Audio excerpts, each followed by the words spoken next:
परमेश्वर के दैनिक वचन।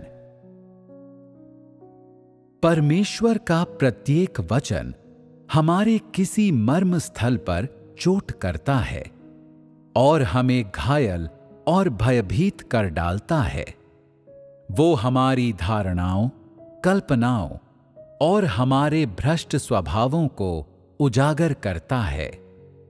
हम जो कुछ भी कहते और करते हैं, उससे लेकर हमारे सभी विचारों और मतों तक हमारा स्वभाव और सार उसके वचनों में प्रकट होता है, जो हमें भय और सिहरन की स्थिति में डाल देता है और हम कहीं मुंह छिपाने लायक नहीं रहते। वो एक एक करके हमें हमारे समस्त कार्यों, लक्ष्यों और इरादों, यहां तक कि हमारे उन भ्रष्ट स्वभावों के बारे में भी बताता है, जिन्हें हम खुद भी कभी नहीं जान पाए थे, और हमें हमारी संपूर्ण अधम अपूर्णता में उजागर होने, यहां तक कि पूर्णतः जीत लिए जाने का एहसास कराता है। वो अपना विरोध करने के लिए हमारा न्याय करता है, अपनी निंदा और तिरस्कार करने के लिए हमें ताड़ना देता है और हमें ये एहसास कराता है कि उसकी नजर में हमारे अंदर छुटकारा पाने का एक भी लक्षण नहीं है और हम जीते जागते शैतान हैं। हमारी आशाएं चूर चूर हो जाती हैं। हम उससे अब कोई अविवेकपूर्ण मांग करने या कोई उम्मीद रखने का साहस नहीं करते। यहां तक कि हमारे स्वप्न भी रातों रात नष्ट हो जाते हैं। ये वो तथ्य है जिसकी हम में से कोई कल्पना नहीं कर सकता और जिसे हम में से कोई स्वीकार नहीं कर सकता। पल भर के अंतराल में हम अपना मानसिक संतुलन खो देते हैं और समझ नहीं पाते कि मार्ग पर आगे कैसे बढ़ें या अपने विश्वास को कैसे जारी रखें। ऐसा लगता है कि हमारा विश्वास वापस प्रारंभिक बिंदु पर पहुंच गया है और मानो हम कभी प्रभु यीशु से मिले ही नहीं या उसे जानते ही नहीं। हमारी आंखों के सामने हर चीज हमें परेशानी से भर देती है और अनिर्णय से डगमगा देती है। हम बेचैन हो जाते हैं, हम निराश हो जाते हैं और हमारे हृदय की गहराई में अदम्य क्रोध और अपमान पैदा हो जाता है।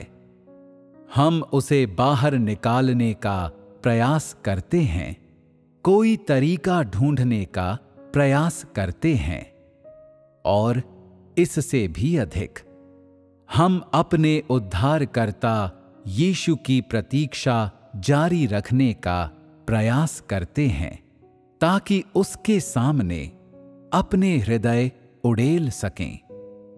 यद्यपि कई बार हम बाहर से संतुलित दिखाई देते हैं, न तो घमंडी न ही विनम्र, फिर भी अपने हृदयों में हम नाकामी की ऐसी भावना से व्यथित होते हैं जिसका अनुभव हमने पहले कभी नहीं किया होता। यद्यपि कभी कभी हम बाहरी तौर पर असामान्य रूप से शांत दिखाई दे सकते हैं, किंतु हमारा मन किसी तूफानी समुद्र की तरह पीड़ा से क्षुब्ध होता है। उसके न्याय और ताड़ना ने हमें हमारी सभी आशाओं और स्वप्नों से वंचित कर दिया है और हमारी अनावश्यक इच्छाओं का अंत कर दिया है और हम ये मानने के लिए तैयार नहीं हैं कि वो हमारा उद्धार करता है और हमें बचाने में सक्षम है।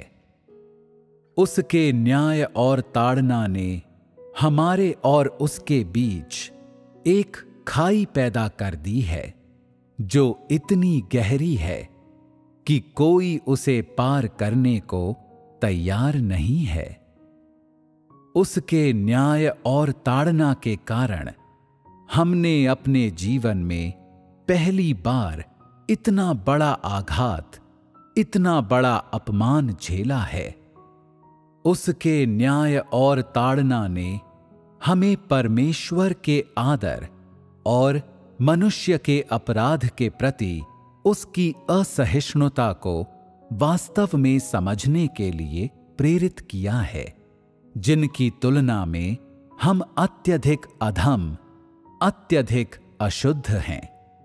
उसके न्याय और ताड़ना ने पहली बार हमें अनुभव कराया है कि हम कितने अभिमानी और आडंबरपूर्ण हैं और कैसे मनुष्य कभी परमेश्वर की बराबरी नहीं कर सकता, उसके समान नहीं हो सकता।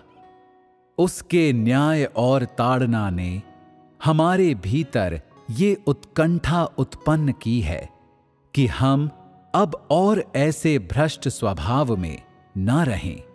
जल्दी से जल्दी इस प्रकृति और सार से पीछा छुड़ाएं और आगे उसके द्वारा तिरस्कृत और घृणित होना बंद करें।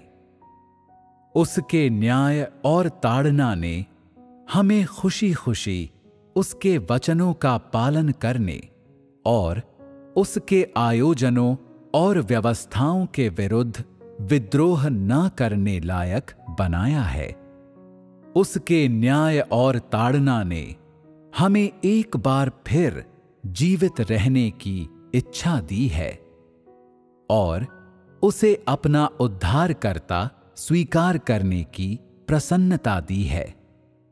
हम विजय के कार्य से, नरक से, मृत्यु की छाया की घाटी से बाहर आ गए हैं। सर्वशक्तिमान परमेश्वर ने हमें, लोगों के इस समूह को प्राप्त कर लिया है। उसने शैतान पर विजय पाई है और अपने असंख्य शत्रुओं को पराजित कर दिया है।